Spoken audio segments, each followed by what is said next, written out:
శ్రీమహాగణాధిపతయే నమః. ఓం గురుభ్యో నమః. ఓం శ్రీమాత్రే నమః. పరమేశ్వర స్వరూపమైనటువంటి జ్యోతిష, వాస్తు మరియు ఇతర అనేకమైనటువంటి శాస్త్రములను మనకు అందించినటువంటి మహర్షులకి నమస్కారం.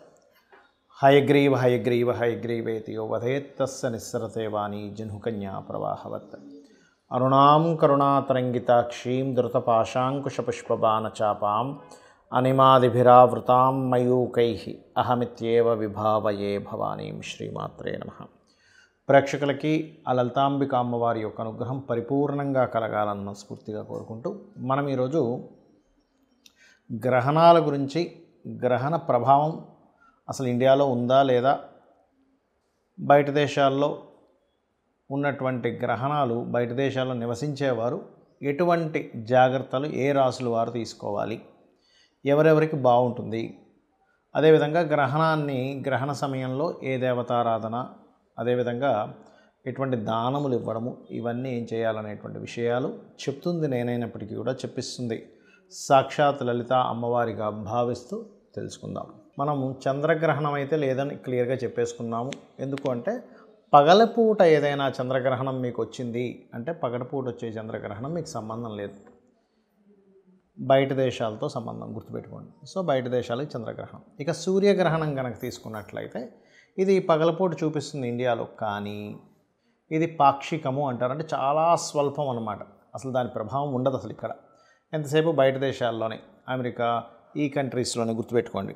అయితే గ్రహణము ఎక్కడ జరుగుతుంది మనకి చూసుకున్నట్లయితే ఇది పర్టికులర్గా మీనరాశిలో జరుగుతుంది. మీనరాశిలో జరుగుతున్నందుకు ఒక్కొక్క లగ్నరీత్యా లేదా రాశిరీత్యా ముఖ్యంగా చూసుకుంటే ఇక్కడ సింహలగ్నము, సింహరాశి, సింహం వారికి ఈ గ్రహణ ప్రభావం అనేటువంటిది అష్టమ స్థానంలో జరుగుతుంది.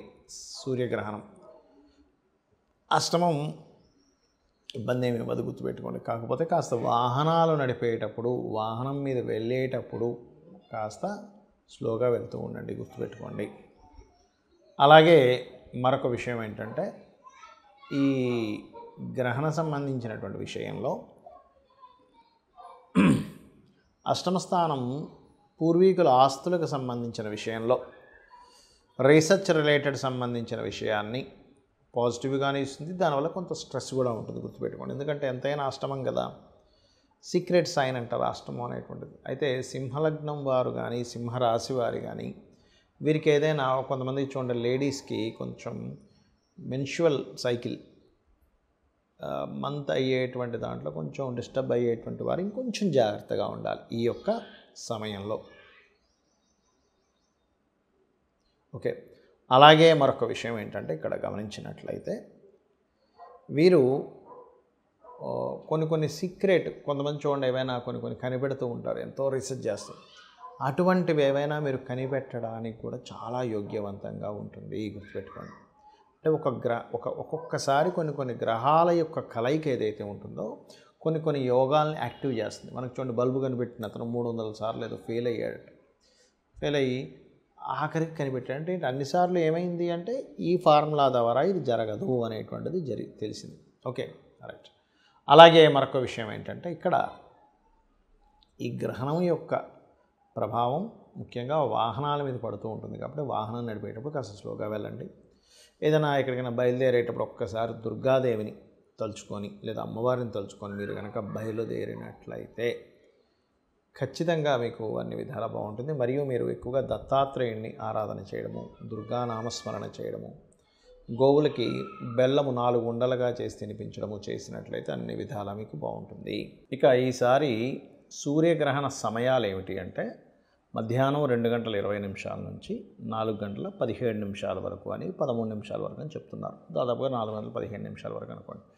అయితే మరి పగడపూట సూర్యగ్రహణం ఉంది కదండి, మనకెందుకు పాక్షికమైంది అంటే అది గ్రహణం ఎప్పుడు కూడా సూర్యగ్రహణాలు రవి, చంద్ర, రాహు డిస్టెన్స్ని బట్టి, చంద్రగ్రహణం అయితే రవి, చంద్ర, కేతు ఉండేటువంటి నోడ్స్ అంటారు దాన్ని, ఛాయాగ్రహాలు. కాబట్టి వాటి డిస్టెన్స్ని బట్టి మనకు అది పాక్షికం అవుతుందా, సంపూర్ణ గ్రహణం అవుతుందా అనే క్యాలిక్యులేషన్ ఉంటుంది. మనకది పాక్షికము, సూర్యగ్రహణం అనేటువంటి పాక్షికం, అంటే అసలు కనబడదు మనకు పెద్దగా. కాబట్టి మన ఇండియాలో దాని ప్రభావం ఉండదు. ఎంత ఉన్నా కూడా మీకు బయట దేశాల్లోనే, గుర్తుపెట్టుకోండి. అయితే ఇండియన్ టైమింగ్ మాత్రం ఇది. చంద్రగ్రహణం అయితే అసలు లేనే లేదు, అయిపోయింది దాని పరిస్థితి కూడా. ఇక సూర్యగ్రహణ సమయంలో మరి ఇక్కడ ఇండియాలో ఉన్న వాళ్ళు ఇల్లు శుభ్రపరచుకోవడము, అదేవిధంగా గర్భిణీ స్త్రీలు కాస్త రెస్ట్ తీసుకొని పడుకోవడము, ఇట్లాంటివి ఏమైనా ఉంటాయా? ఫుడ్ తినేటువంటి విషయంలో చూడండి, మనకి గ్రహణం ముందుంది అనగానే ఒక 4-5 గంటలు 8 గంటల ముందే కూడా తినేస్తారు కొంతమంది. మినిమం 4 గంటల ముందు కూడా తినేవాళ్ళు ఉంటారు. ఇటువంటివి ఏమైనా పాటించాలా అంటే ఎప్పుడైనా గుర్తుపెట్టుకోండి, ఇక్కడ లేనప్పుడు మీరు కంగారు పడాల్సిన అవసరం లేదు ఈ విషయాల్లో. అదేవిధంగా ఇక్కడ గుళ్ళు కూడా మనం ఏం ముయ్యము. సహజంగా కూడా ఇంట్లో మనకి గ్రహణ సమయంలో ఏం చేస్తాము, ఆ దేవతా మందిరంలో ఉన్నటువంటి వాటన్నిటిని తీసుకొని చక్కగా కడుక్కొని మళ్ళీ పెట్టుకుంటాం. మీరు కామన్గా మీరు చక్కగా శుభ్రంగా ఉండాలనేటువంటి భావనతో తీసి వాటిని శుభ్రపరచుకోవాలంటే పరచుకోండి. కానీ గ్రహణ ప్రభావం వల్ల మాత్రం ఏమీ లేదు ఇక్కడ, గుర్తుపెట్టుకోండి. మరి ఈ గ్రహణ సమయంలో మంత్ర సాధన చేయవచ్చా? ఎందుకంటే మనకి లేకపోయినా ఆకాశంలో ఆ గ్రహాల యొక్క అలైన్మెంట్ ఉంది కదా అంటే ఖచ్చితంగా చేసుకోవచ్చు. మనకి దుష్ప్రభావం పడదు, కానీ ఆ సమయంలో మీరు చేసేటువంటి సాధన ఏదైతే ఉంటుందో దాని మూలంగా మీకు బలం అయితే ఖచ్చితంగా వస్తుంది. ఎందుకంటే గ్రహణం లేకపోయినా సరే మీరు మంత్రం చేసుకుంటే ప్రభావం ఉంటుంది కదా, గ్రహంతోనే సంబంధం లేదు కదా. కాకపోతే ఆకాశంలో వేరే దేశంలో ఉండే, ఎప్పుడైతే మనకి ఇప్పుడు అమెరికా, ఆఫ్రికా ఈ కంట్రీస్లో ఉన్నాయని చెప్పుకున్నాం, అయితే ఈ కంట్రీస్లో ఉండే వాళ్ళ సాధనకి ఇంకా ఎక్కువ ప్రభావం ఉంటుంది. వాళ్ళకి గ్రహణ ప్రభావం ఉంటుంది, సాధన చేసినందుకు ప్రభావం ఎక్కువగా ఉంటుంది.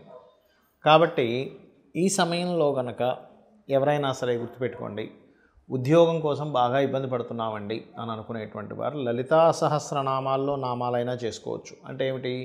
ఓం శ్రీమాత శ్రీ మహారాజ్ని శ్రీమత్ సింహాసనేశ్వర్యే నమః, లేదా ఓం మాణిక్య మకుటాకార జానుద్వయ విరాజితాయే నమః, ఇలా చేసుకోవచ్చు. లేదా అప్పులు అపర్ణాయే నమః, లేదండి మేము విష్ణువుని ఎక్కువగా ఆరాధిస్తాము, ఓం నమో నారాయణాయ. కొంతమందికి ఎక్కువ బాధ ఉంటుంది, ఎప్పుడు ఏదో ఒక దిగులు ఉంటుంది, అటువంటి వారు ఓం మధుసూదనాయ నమః అనే నామం అద్భుతంగా పనిచేస్తుందండి. మీరు చూడొచ్చు, ఒక్క 10 నిమిషాలు ఓం మధుసూదనాయ నమః ఓం మధుసూదనాయ నమః అనుకుంటూ ఉంటే తెలియకుండానే మీ లోపల నుంచి ఏదో తెలియని ఒక ఇది పోయినట్టుగా అనిపిస్తుంది. అదేవిధంగా కొంతమందికి భయం ఉంటుంది, అలాంటప్పుడు లలితా సహస్రనామాల్లో ఓం కనకాంగద కేయూర కమనీయ భుజాన్వితాయే నమః, ఖచ్చితంగా మీకు ఆ భయం, భీతి ఏదో అయిపోతుందేమో అనేటువంటి ఒక భ్రాంతి నుంచి బయటపడతారు. అయితే మనం గతంలో ఆల్రెడీ చెప్పుకున్నాం, ఏమండి ఈ గ్రహణాలు పట్టబోతున్నాయి, బుధుడు నీచబడుతున్నాడు, షేర్ మార్కెట్లో భయంకరంగా కుప్పకూలబోతుంది అని ఎప్పుడు ఒక 15-20 రోజుల క్రితమే చెప్పుకున్నాం. ఈ మధ్యకాలంలో కూడా దాని యొక్క ప్రభావం మీరు అందరూ చూశారు. కాబట్టి దీని యొక్క ప్రభావం ఇంకా ఫ్యూచర్లో ఉంది, కాబట్టి ఇంకా జాగ్రత్తగా ఉండండి షేర్ మార్కెట్ విషయంలో. బికాజ్ ఇక్కడ అది కూడా విదేశీ సంబంధించినవి, ఇక్కడ కాదు, బయట దేశానికి సంబంధించిన వాటిలో ఎక్కువగా ఉంటుంది. ఫ్రాడ్స్ ఎక్కువగా జరుగుతాయి ఈ గ్రహణ ప్రభావాల వల్ల. నీటికి జల సంబంధించిన ఇవి ఎక్కువగా జరుగుతుంటాయి. ప్రళయాలు అంటూ ఉంటారు. బాగా ఎండపడుతూ ఉంటే సడన్గా వర్షాలు పడుతూ ఉంటాయి కొన్ని ప్రాంతాల్లో. సుడిగుండాలు లాంటివి ఇట్లాంటివి ఎక్కువగా లేస్తుంటాయి వాటర్లో కానీ గాలిలో కానీ. ఎందుకంటే వాయువులో ఒక రకమైన సుడిగుండాలు లాంటివి లేవడం, దాని ద్వారా కొంతమంది ఇబ్బంది పడడం, ఇట్లాంటివి ఎక్కువగా ఉంటాయి. అయితే గ్రహణం అయిపోయిన తర్వాత ఏ రాసుల వారికైతే మనం చెప్పుకున్నామో గ్రహణ ప్రభావం ఎక్కువగా ఉంటుందని, అందులో ముఖ్యంగా ఏ రాసుల వాళ్ళు ఎక్కువగా దానంగా ఇవ్వాలంటే మీనము, మేషము,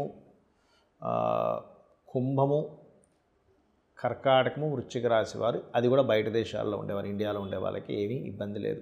మీరు కామన్గా మీరు దానం ఇచ్చుకుంటా అంటే ఇచ్చుకోండి, కానీ ఇండియాలో ఉండే వాళ్ళకి ప్రభావం లేదు.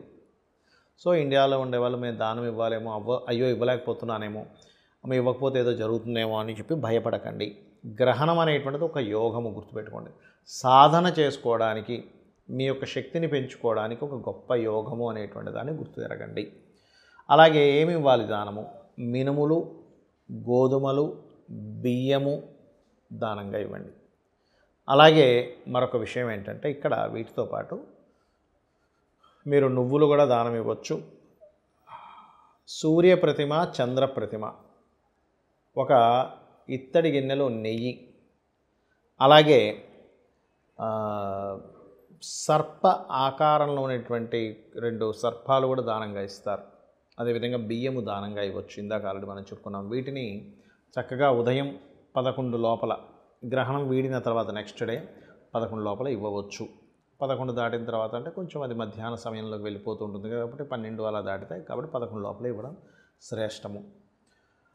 అలాగే మరొక విషయం ఏంటంటే, గోశాలకు వెళ్ళి కొంతమందికి చూడండి, ఇక్కడ ఏమండి మాకు ఇక్కడ కుదరలేదండి, మాకు దానం తీసుకునే వాళ్ళు ఎవరు లేరు అన్నప్పుడు దేశీవాలి గోవుకి గోంగూర కానీ, లేనట్లయితే తీపి పదార్థాలు ఏమైనా, తీపి చపాతీలు, నువ్వులు పెట్టకూడదండి, గుర్తుపెట్టుకోండి. నువ్వులు అనేవి తినిపించకూడదు గోవుకి. అరటికాయలు, బెల్లము, ఇటువంటి పదార్థాలను గోశాలకు వెళ్ళి గోవులకు పెట్టినా, రామాయణ మహాభారతాల లాంటి గ్రంథాలు మనకి యూట్యూబ్లో ఎలాగో ప్రవచనాలు ఉన్నాయి, అవి విన్నా, గజేంద్ర మోక్ష సంబంధించినటువంటి గజేంద్ర మోక్షాన్ని సంపూర్ణంగా విన్నా గ్రహణ ప్రభావం అనేటువంటిది పూర్తిగా తగ్గుతుంది. ఎవరికి విదేశాల్లో ఉంటూ అక్కడ జీవిస్తూ ఉన్నటువంటి వారికి, ఏమంటే నాకు సిటిజన్షిప్ అక్కడ ఉంది కానీ నేను ఇక్కడ ఉన్నాను, దాని ఎఫెక్ట్ పడుతుందా అంటే, సిటిజన్షిప్ అక్కడ ఉండి మీరు ఇండియాకి వచ్చారు ఆ టైంలో అంటే మీకు ఏ ఇబ్బంది ఉండదు, గుర్తుపెట్టుకోండి. కానీ ఇక్కడ నివసించేవాడిని గ్రహణ సమయంలో నేను అక్కడికి వెళ్ళి ఉన్నాను, అప్పుడు గ్రహణం పట్టింది అన్నప్పుడు ఖచ్చితంగా దాని ప్రభావం ఉంటుంది, గుర్తుపెట్టుకోండి. శ్రీమాత్రే నమః.